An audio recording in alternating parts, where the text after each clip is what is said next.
Hi, Kai and Puck. Hello. The question is, what's one of the hardest things you've been through that you didn't even think you had it in you to keep going to get through, but you did? And what helped you get through it? And what advice would you have to someone who may be ready to give up? Well, this summer, this August, I had a mental health breakdown, and it had been something that I had been scared of happening my entire life. Yes. Because there's a lot of mental illness in my family. When I was 15, I found out my biological father is schizophrenic, And when it happened,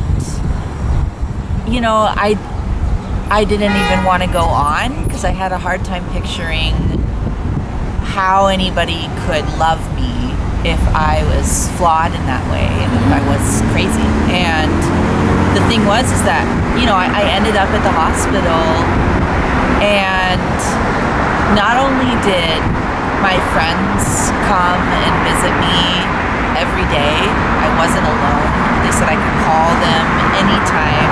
And for someone, my family lives nowhere near here. I'm kind of all alone on this coast as far as family goes. They don't have money to visit. That was amazing to me, to be able to be in such a vulnerable position and still accept love from people that I hadn't known my whole life. But not only that, but when I was in the hospital for the first while, I was in such bad shape that they had someone keeping an eye on me 24 hours a day.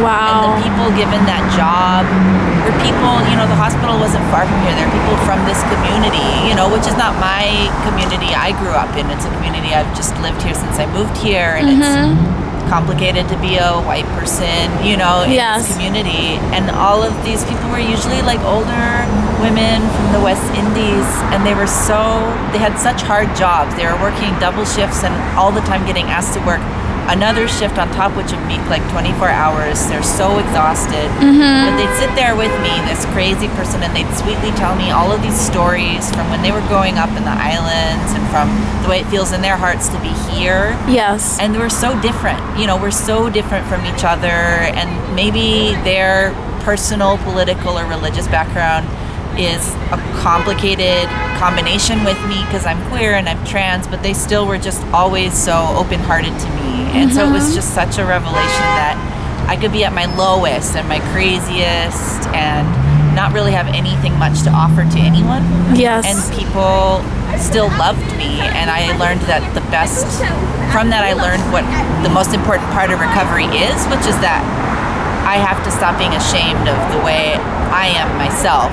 Yes. And be kind to myself. And if I do that, and if I remember to reach out to the people around me, then I can make it. People who with mental illness can still make it. Yes. That's my story. Very well. Thank you for sharing, Kai. I really appreciate it. Thanks for asking me. All right. I really like your project. Thank you.